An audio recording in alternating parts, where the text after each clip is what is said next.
तो दोस्तों हाल ही में हमने दीपावली का त्योहार मनाया है और दीपावली का त्योहार जैसे आप सही कहा ईलू के नाम से भी यहाँ पे जाना जाता है। दियों का, पटाखों का, मिठाइयों का त्योहार है। बहुत ही सकारात्मकता का त्योहार है, सच्चाई की हाथ के ऊपर जीत का त्योहार है। पर इन सब सकारात्मकताओं के साथ कुछ नकारात्मकताएं भी हैं जो हमारे बीच में रहती हैं, कुछ अंधेरे जो शायद आज आम दिए नहीं बुझा पा रहे हैं। तो इस कविता में मैं उन्हीं दियों को ढूंढता हूं जो हमारे आज के आधुनिक अंधेरों को मिटा पाए। तो शुरू है आप सबके सामने पेश है कि अंधकार की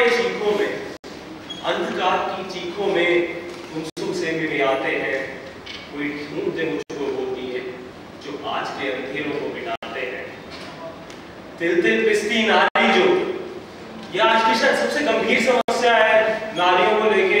ये सब हम सब जानते हैं, ये सिर्फ भारत की बात नहीं है, पूरे विश्व की बात है कि तिल तिल पिसती नारी जो सरसुर विनाशा कहलाती थी, छोड़ चूल्हा आंगन वो रौद्रमुखी बन जाती थी। निर्भया सी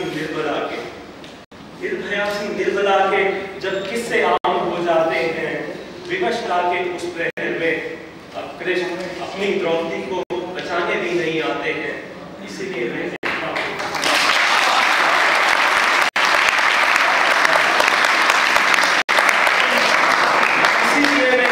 हूं कि ढूंढते मुझको कोई वो दिए जो अंधेरों को मिटाते हैं।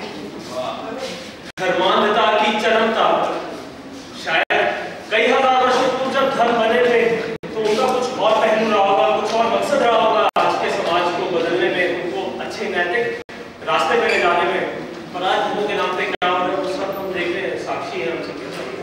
तो धर्मांधता की चरमता पर सर रोज काटे जाते हैं, दिखा उसको टीवी पर, सब बस अपनी टीआरपी बढ़ाते हैं और एक तुच्छ से देश को नए हथियार खरीदने का मौका मिल जाता है। शांति का संदेश देने बुद्ध का कोई दूत भी नहीं आता है। इसीलिए मैं कहता हूं कि ढूंढते मुझको कोई वो दिया जो आज के अंधेरे को मिटाता है।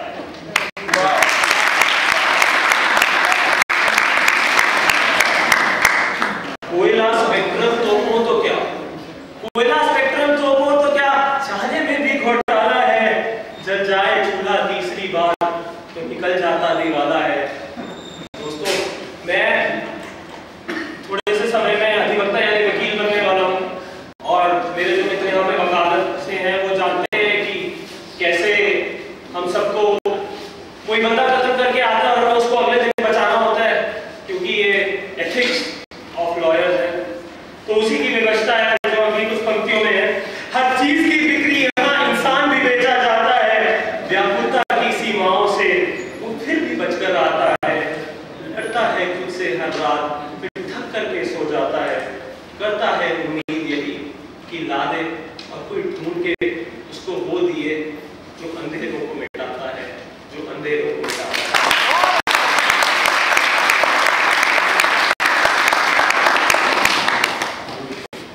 दोस्तों ये तो हुई बात जो कुछ सामाजिक कुरीतियां हमारे बीच में है। अब एक बात, कुछ हमारे देश में बिना बात की समस्याएं अपने सिर पर ले रखी है। समझ नहीं आता सरकारों की क्या व्यवस्थाएं हैं जो ये समस्या हमारे सिर पर है। और सबसे बड़ी समस्या है कश्मीर की समस्या। आए दिन लोग मारे जाते हैं, बम विस्फोट होते हैं, आतंकवादी हैं। छोटा सा देश है, उससे लड़ने में आज हमारी केसर की क्यारी यानी कश्मीर जहाँ पे केसर होता है, आज कितनी समस्याओं से जूझ रही है। उसी का वर्णन करती मेरी अगली कविता है जिसका शीर्षक है केसर की क्यारी। ये कविता मैंने नहीं लिखी, मुझे कवि का नाम भी नहीं पता, इस चीज के लिए माफी चाहता हूँ, पर इस कविता से जुड़ पाता हूँ मैं और आशा करता हूँ कि आप सब भी जुड़ पाएंगे। केसर की क्यारी सुलग रही, केसर की क्यारी सुलग रही, दावानल आने वाला है, उषा की किरणें रक्तित हैं, फिर से ही कुछ होने वाला है। कंचन मृग घर में घूम रहे। दोस्तों कंचन मृग वो सोने का हिरण जो मां सीता के अपहरण के लिए रावण ने भेजा था भगवान राम का ध्यान बंटवाने के लिए। कंचन मृग घर में घूम रहे, संस्कृति का करने आज हरण, धृतराष्ट्र बने बैठे शासन, दुशासन के बढ़ रहे चरण।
भूल गए हम एक निमिष में विश्व उलटने वाले हैं। तो उठो आज, तो उठो आज, कर उठो नाद गूंजे डमरू की नाद प्रखर, कर उठो प्रलय का नृत्य आज बनकर शिव शंकर